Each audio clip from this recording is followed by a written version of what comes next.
Good morning and welcome to this morning's online event from the King's Fund. Today we're talking about the adoption and spread of innovation in the NHS.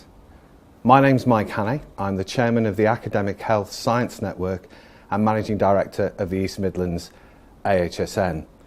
Today on your screen on the right hand side you'll be able to download copies of the report that's been produced by the King's Fund, and below it, very importantly, you'll be able to submit questions to the panel, and we'll do our best to get through most of those questions today.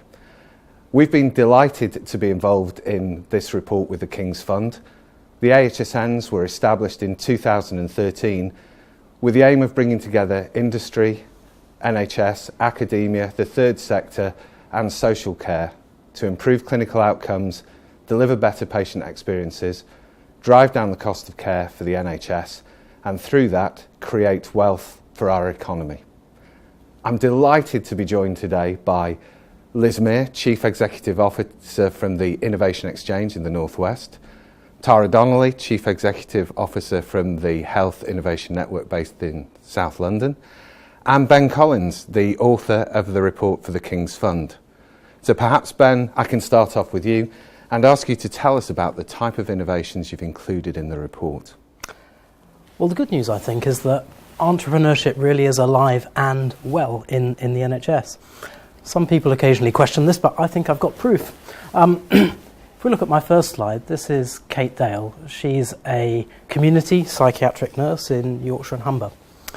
Now, in the early 2000s, Kate started to become concerned about the physical health of her mental health patients.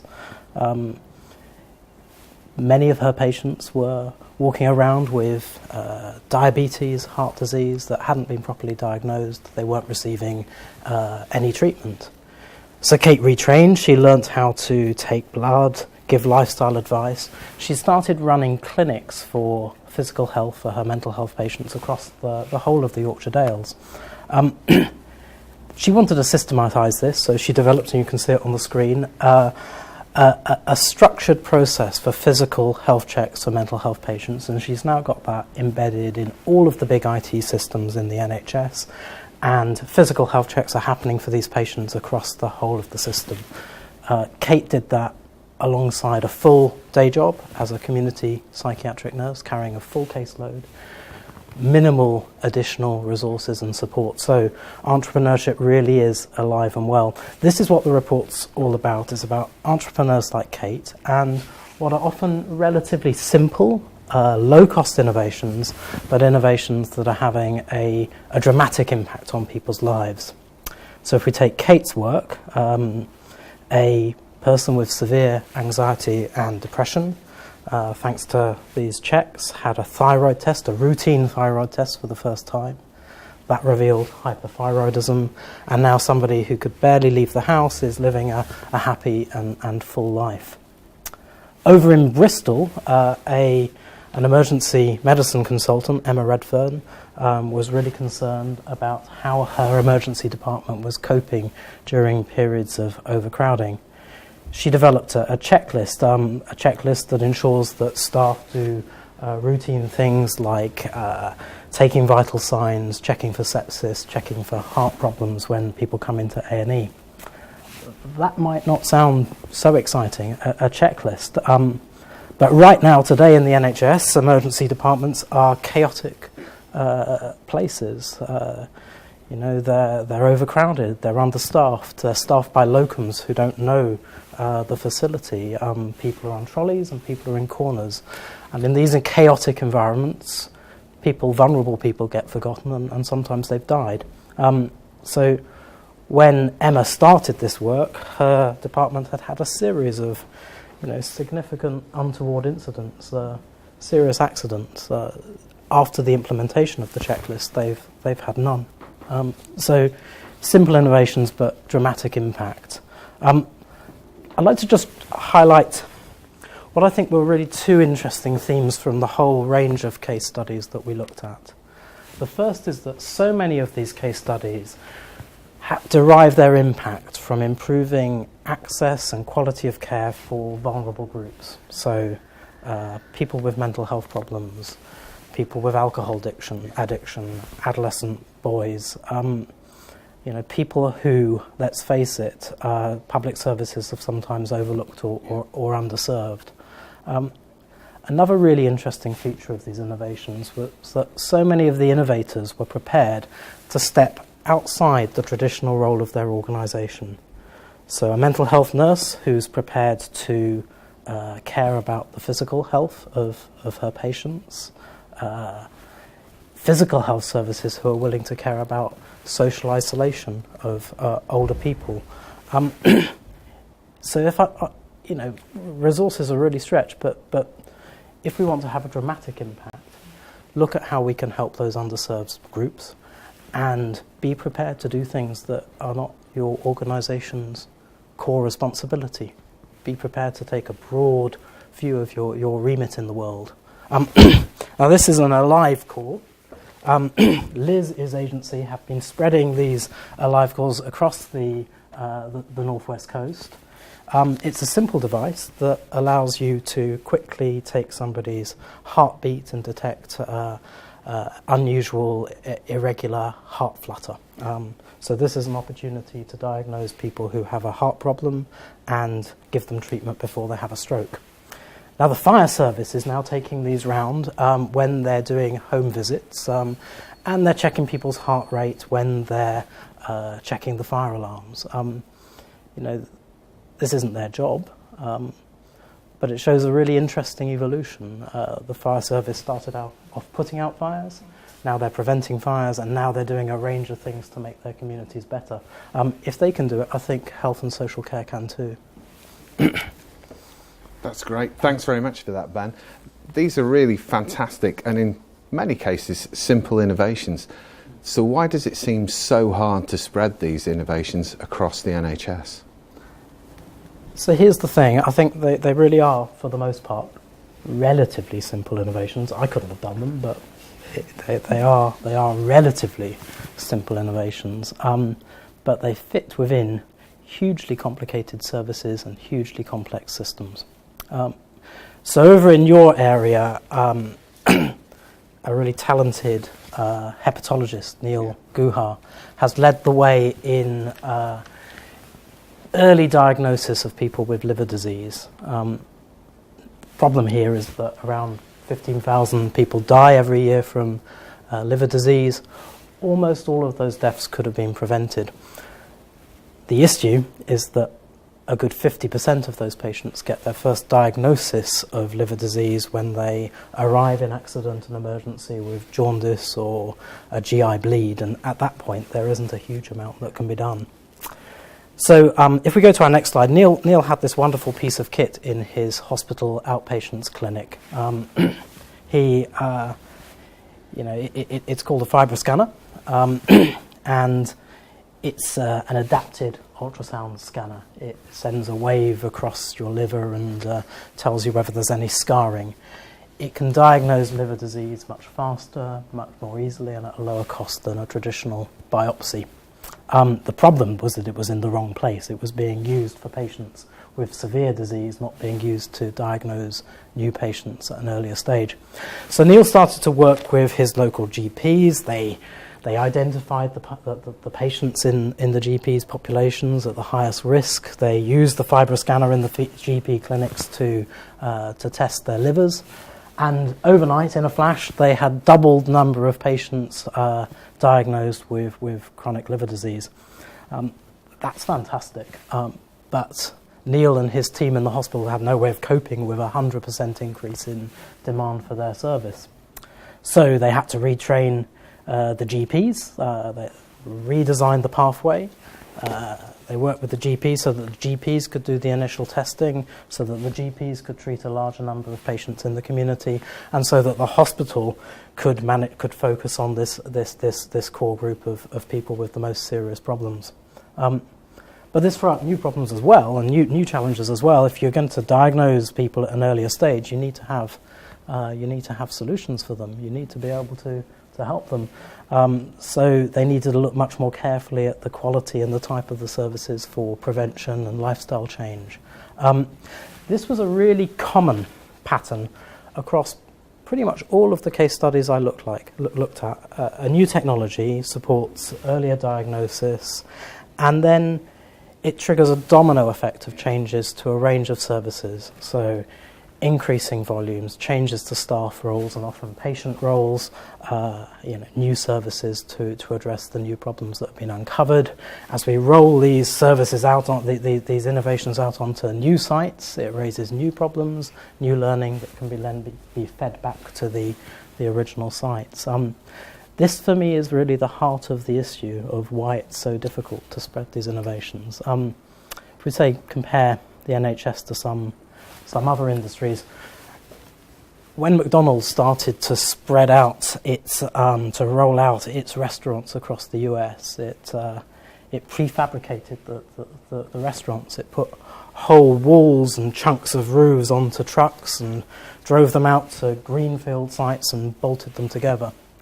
Well, in the NHS, there are no greenfield sites left. Every plot of land has been built on. Every new structure needs to fit in with the existing structures, and every landscape, every local system is slightly different. That's why, these calls, why can't we just do it? Why can't we just roll this stuff out? Are ill-founded. We need iterative processes of adaptation every single time we introduce an innovation. Yeah, that's great. Thanks, Ben. So, what can we do to speed up the spread of these type of innovations? So there's a lot we can do. There's a lot that you three and your teams are already doing. Before I answer that, can I say what I think we need to stop doing? Absolutely. Here's a caricature. This is the traditional way the NHS has gone about the adoption and spread of innovation so far. So somebody has a bright idea. With a huge amount of effort, they make that idea work well in a particular service. They're encouraged to fill out a form and they win a national award. They maybe get a small amount of funding to write it up and to publish an article and maybe to present about their work at a conference. Maybe if they're really lucky, they get enough money to set up a website or develop a toolkit, and at that point they go back to their day job and move on to other things. We have been trying this passive approach to dissemination of service innovation in the NHS for a long time, and we know it doesn't work. Yeah. What we need is boots on the ground. We need to provide the resources for senior, credible clinicians to spend face-to-face time with their colleagues in other services, persuading them of the benefits of innovations. We need the sorts of dedicated teams that you put together to go into organisations and actively help them implement innovation, not just the innovation, adaptation to local context, measuring the impact. We need learning collaboratives that bring sites together so that they can benchmark performance and share learning. As I'm saying all of this, I guess everybody's thinking, the elephant in the room, what about the money? This doesn't sound very cheap, and it isn't. The money really is a big barrier to this effective approach to adoption of innovation. When we spoke to Emma Redfern, the emergency consultant in Bristol, she explained that colleagues in other hospitals really wanted to implement her checklist, but they couldn't find the £15,000 to £18,000 needed to do it. The £15,000 to £18,000 they needed to do things like collect some data on current performance and measure the impact of the checklist. Not a vast amount of money, in my opinion, to prevent a series of serious accidents in emergency departments, but this is the world we're in. There is absolutely no slack resource, and that is going to be a huge brake on rapid adoption of innovation, rapid improvement of productivity. When I spoke to Mike Hurley, professor in South London, he explained that it was relatively easy to get the initial funding to develop an innovation. So he received funding to develop a new approach to treating people with chronic hip and knee pain. He got the money. A few years later, he'd run clinical trials and he had developed a really successful program, one that treats people with hip and knee arthritis at half the price of traditional approaches, but delivers equivalent outcomes to traditional physiotherapy. And at that point, he thought he'd got it made. And now this innovation was going to spread across the NHS. But that was precisely the point where, as he put it, he hit a brick wall. Suddenly, all of the funding ran out, and hospitals started to discontinue successful pilots. Now, you eventually, when your HSM was set up, you threw Mike a lifeline and got his project back together again. But he was seriously thinking of quitting. What's the point, he told me, in spending a decade on innovation if your product is just going to sit on the shelf? If we aggregate that up to the national level, then on this slide we can see what it looks like. So, £1.2 billion spent in total on the development of innovations, 50 million given to the academic health science networks to spread those innovations. So, if my maths is correct, for every £24-25 we spend on innovation, we put aside £1 to ensure that those innovations are spread. Is it wrong of me to wonder what we could do if we just switch those wheels around? Yeah. No. That's great. Thanks very much for those, Ben. And some of the themes are really interesting to come out. Liz, I know you've done a lot of work with the mobile ECG devices that Ben referenced, and we talked about the boots on the ground. Do you want to explain how important the boots on the ground really are in the spread and adoption of innovation? Yeah, thanks, Mike. And I'll tell you a story about boots on the ground with regard to atrial fibrillation devices. So when we first started in the Innovation Agency as an academic health science network, we looked across our local region to see what needs we could meet by bringing innovation into the system. And we had a high prevalence of strokes across our system. So we recognised that as a need in the local system, and we decided that we would go and look for innovations that might meet that need. And when we looked into it further, we realised we had strokes because of atrial fibrillation, which Ben has explained is an irregular heartbeat. So we found a number of devices. We were device agnostic. We were looking for anything that would solve the problem. We had a machine called Cardiosity that was in GP surgeries that could take a pulse. Ben's already shown the AliveCore device that we started to roll out. And we had another device called My Diagnostic that you just grab hold of, and it takes an ECG. So, and we've got other devices coming in actually, so we were looking for ways to solve this problem.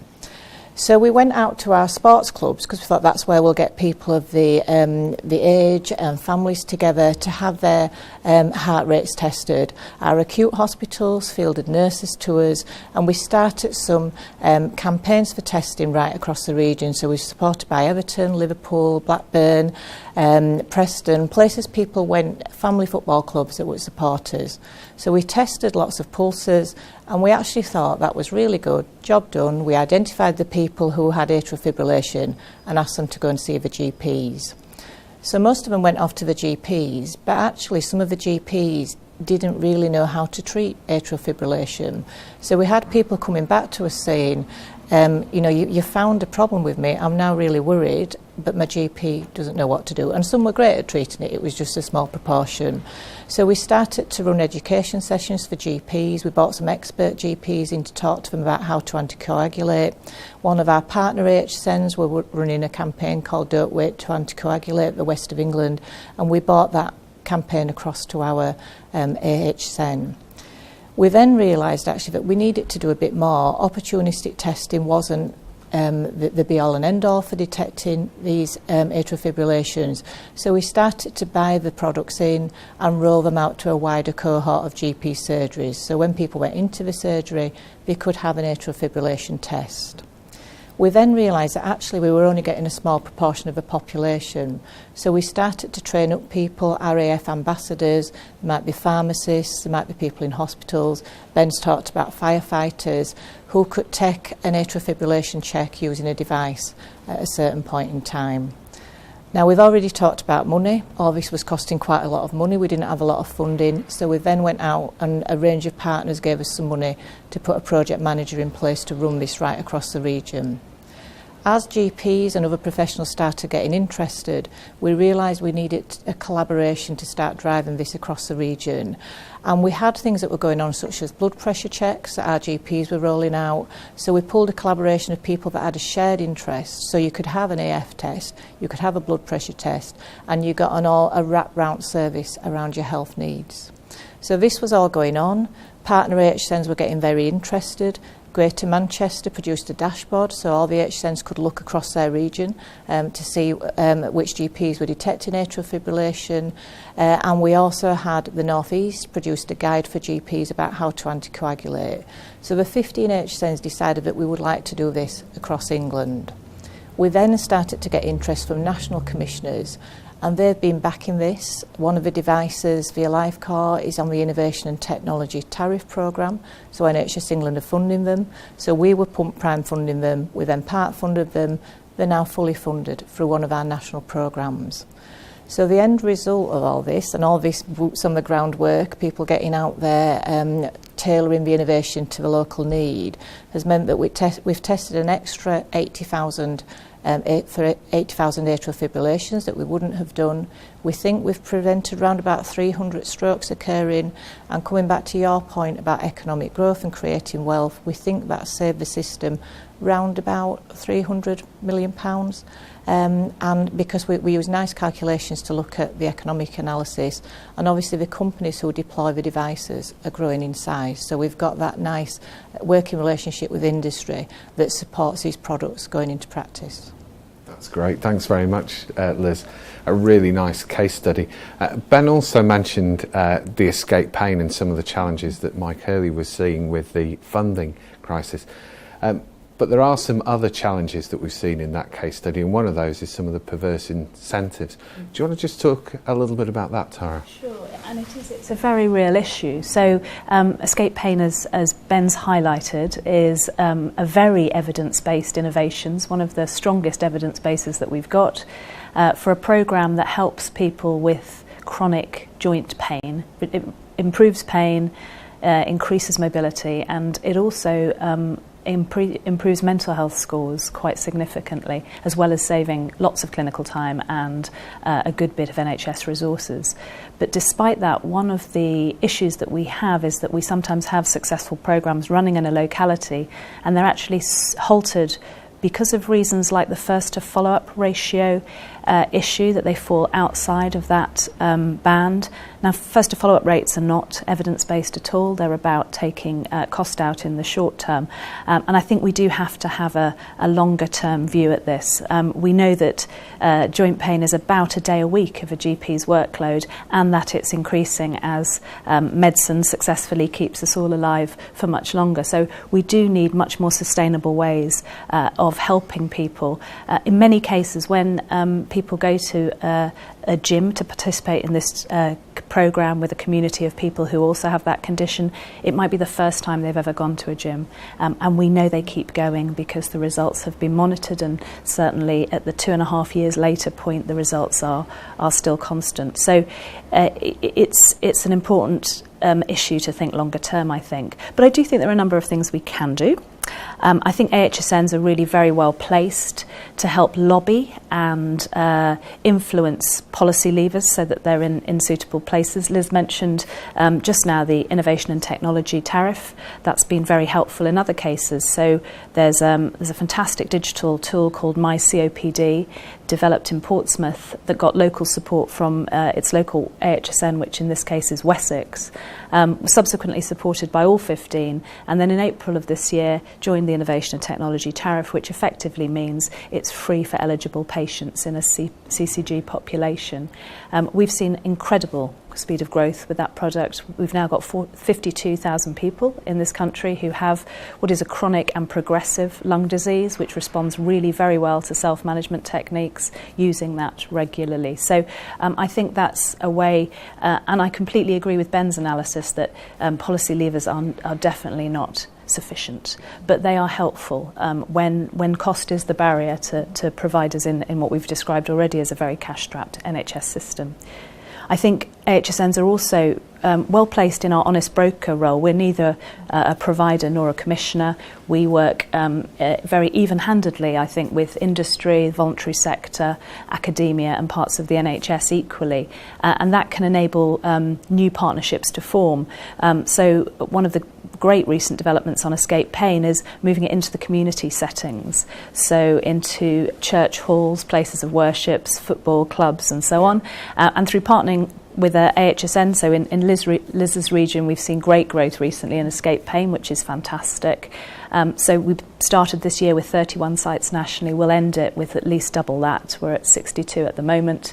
So we're getting many more people to have an important programme that is also good for the NHS.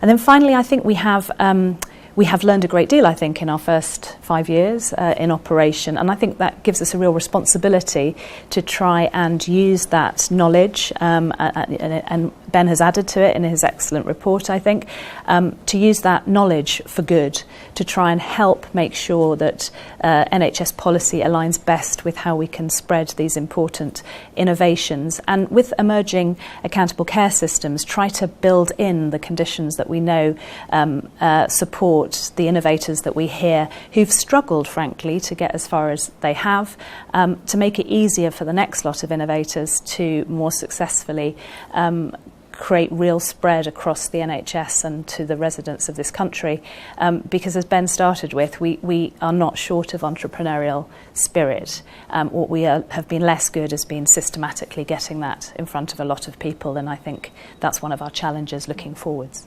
That's great. Thanks very much, Tara. And you raise a really good point.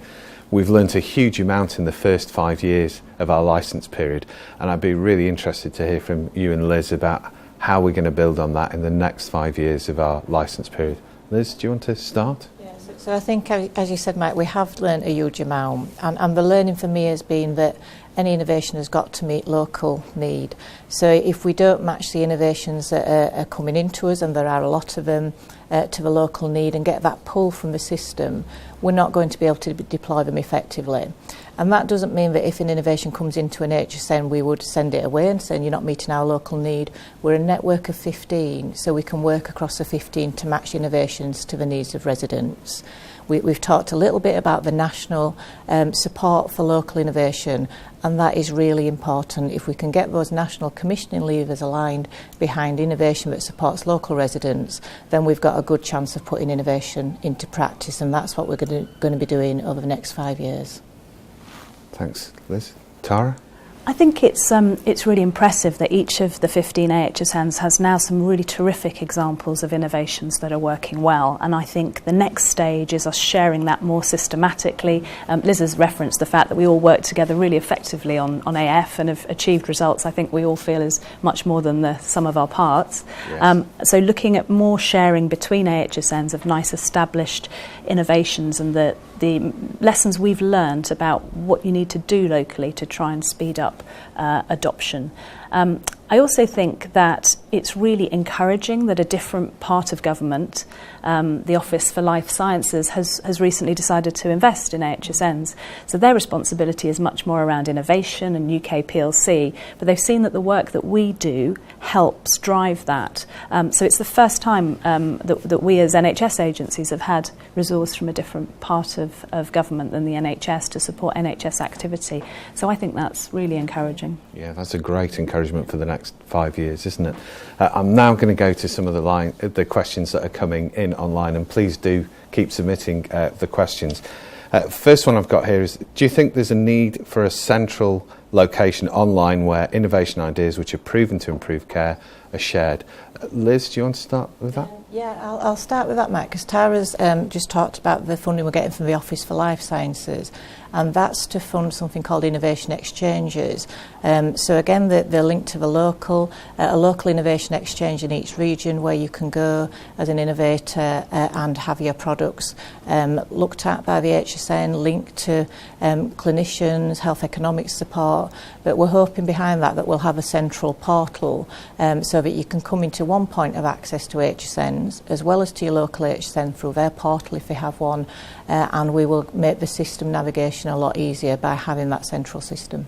That's great, thanks Liz. Can I just add something to that, Mike? And the other thing that we have right now for people to have a look at, if they haven't already, is people will be very familiar, I think, with Muirgray's Atlas of Variation in Healthcare, which looks across the country at where unwarranted variation exists.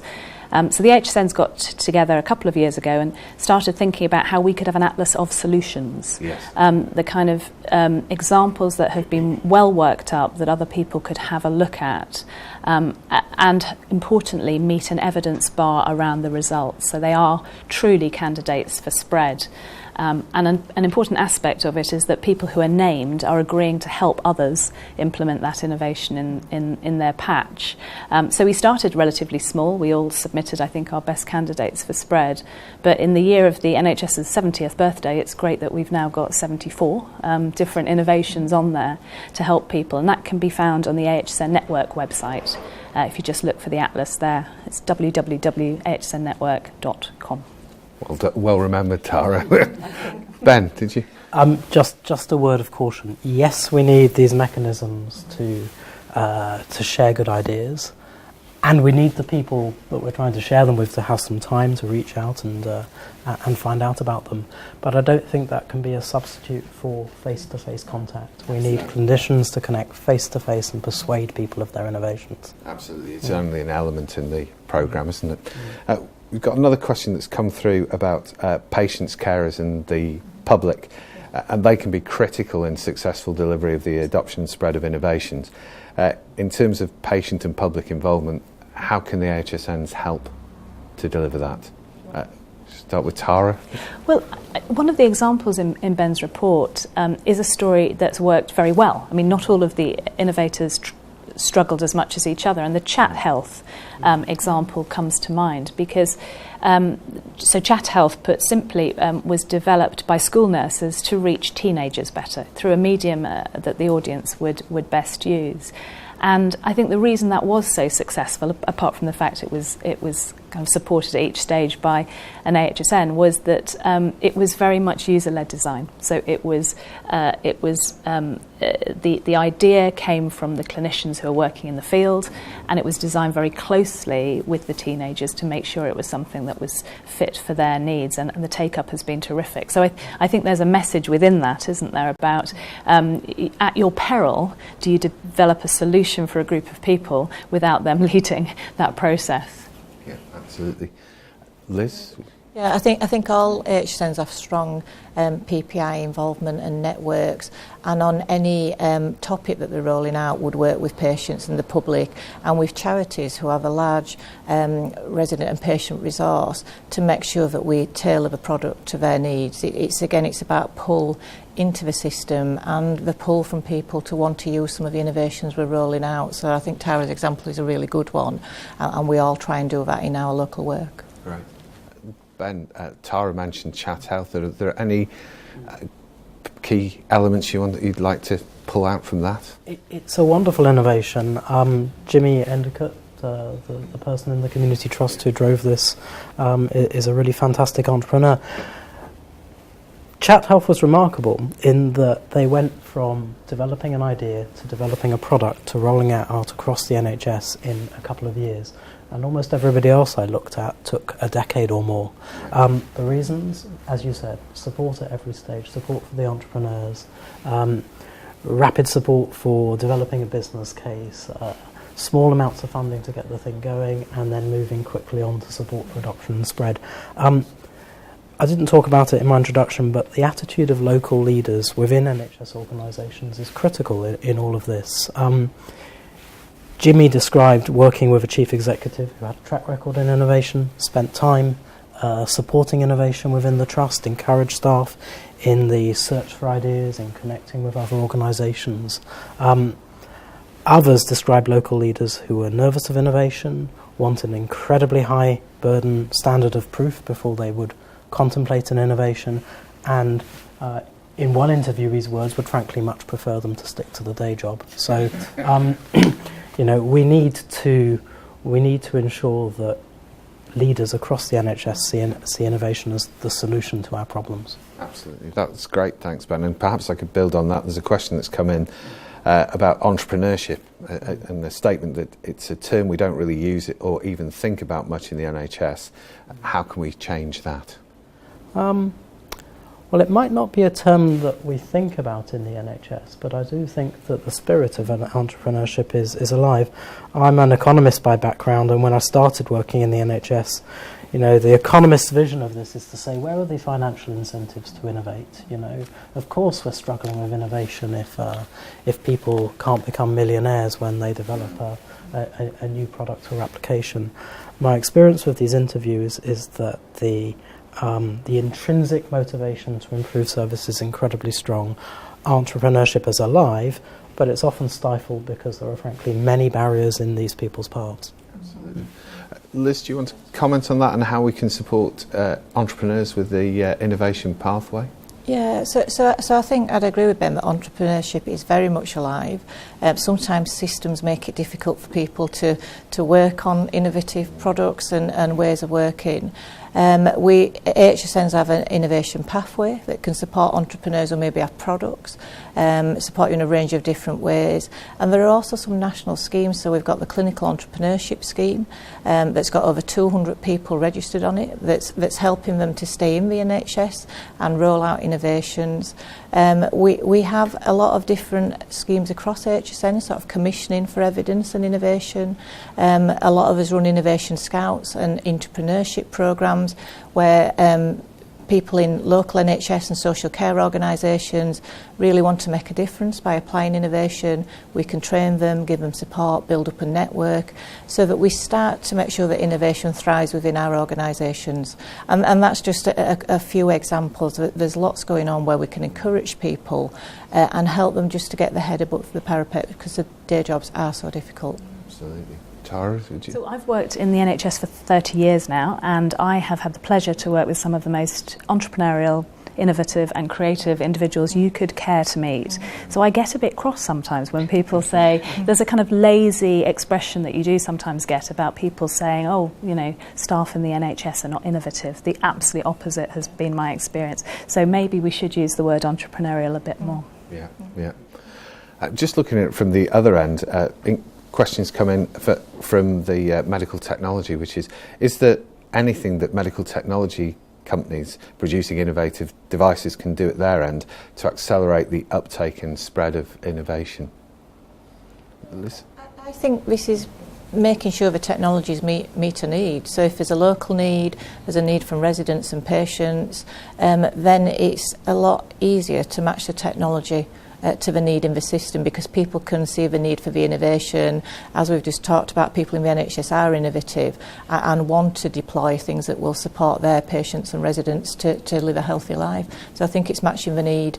And also, we've talked about cost. Price point is important, but we're looking at value over time and adding value to lives over a long period of time because the NHS is here. Tara's talked about it being here for 70 years. So how do we add that value and use those innovative products to give long, healthy lives? Yeah.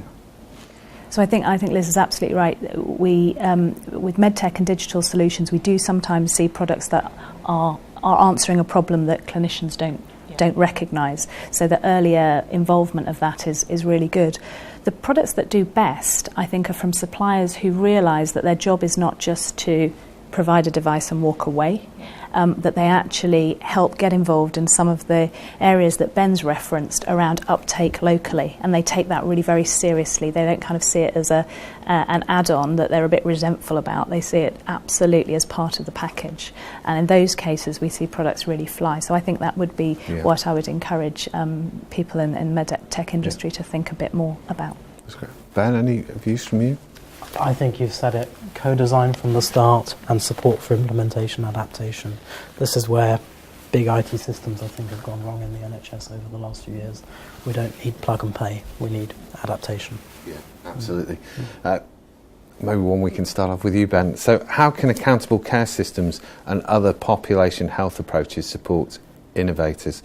What needs to be built into these models to help support both innovation and spread? What a fantastic question. Let me start just quickly with one of my case studies. So a really talented IT specialist, Phil O'Connell, developed a wonderful telehealth app for supporting people with chronic conditions in their homes. It's having pretty dramatic improvements.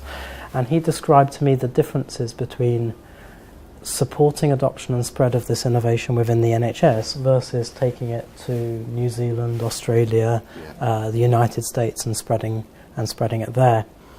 In the NHS, he needed to work around multiple commissioners and providers with very few structures for the smooth sharing of ideas and transmission of learning.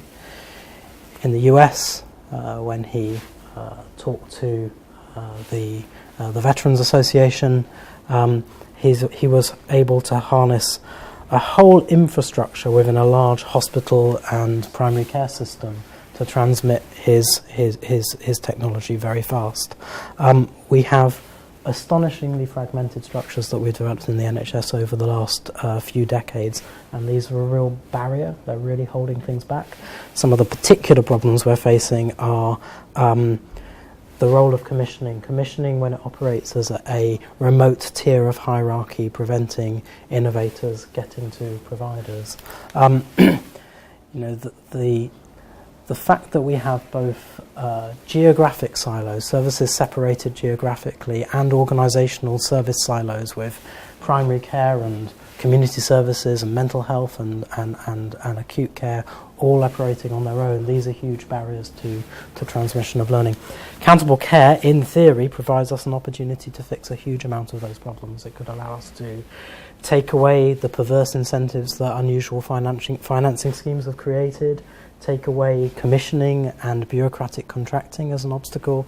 And I think where it could be really exciting is if we create systems that can seamlessly share learning across sites.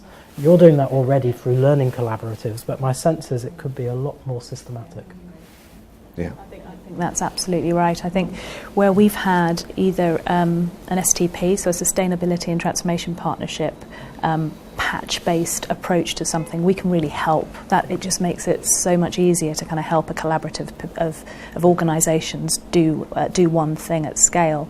I totally agree with everything that Ben has said, so I don't want to repeat them. But I would just highlight that the budget silos issue at the moment is a big problem. It's a sadness to me, but it's a reality that we do get decisions made where people say, I can see that the NHS would save money here, but it's not my bit of the NHS. And I think with the move towards system leadership and accountable care organisations, I would hope that we could move beyond that. Having social care in there as well would be fantastic. Escape pain's a great example. It saves a lot of money in the social care pot, so we should be considering that in the round. Yeah. Not much to add, Mike. I think they were really good answers, but the other thing is about validating of evidence. So sometimes medtech products, you can't do a randomised control trial or a digital product. So if you can validate that in a system, and we're not in these silos of local organisations validating and somebody else having to do that, that will help enormously with some of the spread across the country and across systems. That's great. Tara, you raised a really important point about social care, and one of the questions that come through is how do we make sure that we include social care within the innovations that we're supporting through the AHSNs? Well, it's a really good point, and I think AHSNs, all 15, link strongly into the social care systems as well as the NHS. It's interesting the Secretary of State's title's just changed to catch up with us maybe on that, but it's a huge part of what we do, and also systems like, you know, the number of people who live in care homes massively dwarfs the number who spend the night in hospital, and yet until very recently care homes haven't had a great deal of attention. So I do think we're well placed because we have got interests in the whole picture within a geographical population. I think AHSNs are working with social care at the moment. We've been working on our AF case study, reablement services, where some of our AF ambassadors, so social services. We've deployed medtech solutions into people's homes through social services. So I think it's just building on what we're doing, and you know, it's a successful partnership already. So we need to build on it and make sure our social services and social care colleagues are aware of what we're doing, so they can be part of the innovation. That's really good. Just changing tack a little bit and maybe starting off with Ben. What were the key learnings to positive user adoption, so nurses and doctors actually using the technology at the front line? So we talked about co-design, with patients. Co-design with the other group of service users, the staff, I think is absolutely critical. That's why, applications like the Florence telehealth app or the Chat Health app, I think took off because they were designed with the staff as well as with the patients. I'm going to use your question to shoehorn something I really wanted to say in. Excellent. Feel free. When we get frustrated with the pace of adoption and spread, we often say, why can't we just tell them to do it? Why can't we just, direct NHS organisations to roll out these successful innovations and maybe give them a carrot in terms of some money if they do it and a stick and telling off and sanctions if they fail. These innovations will be adopted faster if we match the innovation with the need with individual services, and these are complicated, complex local systems. They all have slightly different priorities. Who am I to say that the checklist in Bristol is the most important thing for one emergency department as opposed to tackling sepsis? Who am I to say that the Florence telehealth application is the most important thing to do in one area rather than the range of other things they could do to improve chronic conditions? So we need to push the decision making around what innovations to adopt down to the local level, empower local frontline staff to make the decisions and make the investments, and let them match problems to solutions. We talk quite a lot about adoption and spread of innovation. Adaption and spread of innovation really is what we're looking at. How do we tailor things and meet the needs of our clinicians, our frontline staff and our residents in region? So I would agree with everything Ben said. Yeah. And I think it's also really important to stay current with what the issues of frontline staff are. So one of the things I really enjoy in my HSN is how many clinicians we have on the team, and there'll be 4 days in a hospital a day with us. You'll have exactly the same, or a GP. And it's using that resource and their networks to help really make sure we've got a current view of what the issues are and what would most help. So that network, that clinical network, I think is a really important part of the HSN offering. That's really interesting, and the adaptation piece is really interesting and reflects perhaps one of the questions that's come in from a slightly different angle, is where we've got a lot of evidence that services work, we still seem to require to do pilots everywhere that we go. So how can we change the need from doing pilots everywhere we go to having an adaptation of an innovation and implementing it more effectively and more quickly? Ben, do you So, I can understand the frustration with endless piloting. I'm also conscious that even though the NHS evidence have done a lot of good work strengthening the evidence base for these service innovations, the evidence base is often inherently fast-moving, quick-changing, and uncertain. This is not the realm, for the most part, of clinical trials. It's the realm of partial data to inform decisions. That partial data can be used as an excuse not to pursue innovation, and that's a problem too. But I do think that just because some talented specialists in a hospital in Nottingham have done fantastic things with the Florence telehealth app and have had a dramatic impact in terms of caring for patients in their homes, there's no certainty that if you take Florence and apply it in another area, it's going to have the same impact. It's not just the technology, it's the role of the doctors, it's the role of the GPs, it's how they change the pathway. So whenever you take these innovations and adopt them across sites, you need to continue measuring the impact and refining them. I do agree with that, but I share the frustration of the person asking the question, because one thing we do get back from people we work with in industry is why do they have to have the same conversation again and again, exactly the same conversation? So I do think we need to be a bit more grown up and trust each other's results a little more, because there's no doubt that local circumstances will be different, but a great idea that's having amazing results is definitely worth looking at. And that might end up in a small test at your local place, but you're learning from the last one rather than just starting from scratch again. Yeah, and I would agree. I would agree with all of that, because sometimes you do have to test things out so that the system can see if this does work. And if we come back to adapting to move to another system, the ACS conversation we've already have, hopefully we'll see these some of these products and services roll out over bigger systems. So it doesn't feel like you're doing a pilot; you're just adapting something to meet local need. That's great.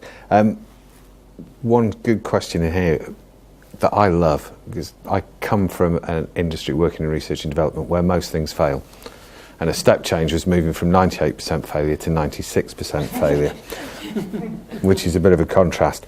So we know that for every innovation that succeeds, there's plenty of fail. And how do we encourage innovation and enable people to take risks and applaud the failure, celebrate the failure as we learn from it? I think this is an absolutely key point. So we have a saying about fail fast and pivot.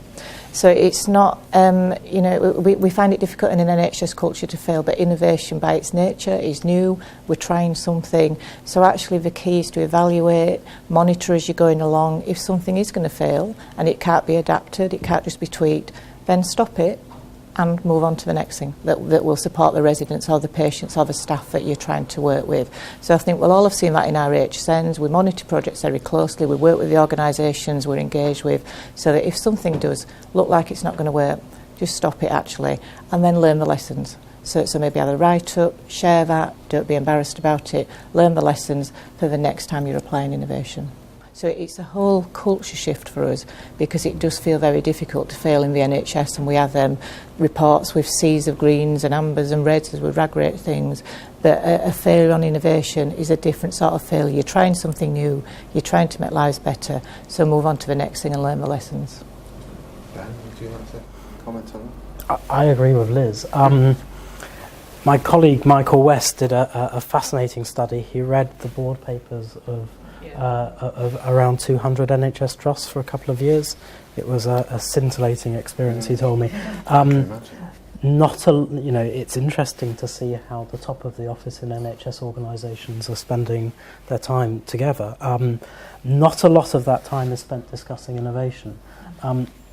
In the Chat Health innovation that I looked at, the top of the office were actively engaged in that innovation, and they were sitting on the project board, supporting the staff and managing the risks.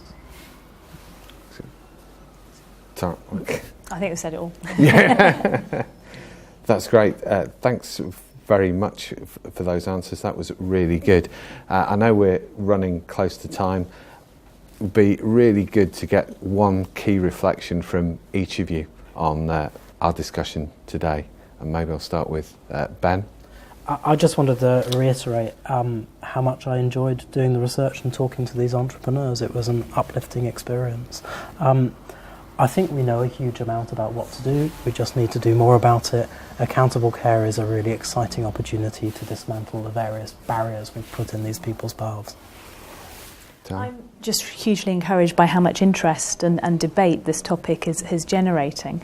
One part from Ben's report that I love, and I think more people are getting on board with, is even the greatest idea doesn't spread itself. Yes. It needs a system to do that. The fact we've had so much interest in today's online event, breaking records, I think, for the King's Fund, shows that there is a kind of a community and a movement of people who want to understand this more in order that we can achieve the scale of the ambition that we really should to make tomorrow's NHS really future-proof. That's great. Thanks, Tara. Yeah, I think it's been a hugely enjoyable discussion. Innovation's alive and well in the NHS. I think the report shows that and our discussion shows that, but it does need to be tailored to local need. So with national incentives and boots on the ground in local areas, we can support innovation to be sustainable and improve lives of residents. That's brilliant. Thank you very much, Liz, Tara and Ben, today's panel. And thank you to everyone that's taken part for the great questions that have come through. I think we've heard today that innovation is alive and well in the NHS. There's a lot more we can do to improve the adoption and spread so that we can improve clinical outcomes, deliver better patient experiences, drive down the cost of care and create wealth for our nation. I think we've done a fantastic job with the NHS in the next 70 years, and I think innovation will be at the heart of the NHS for the next 70 as well. So thank you very much for your attention and participation, and goodbye.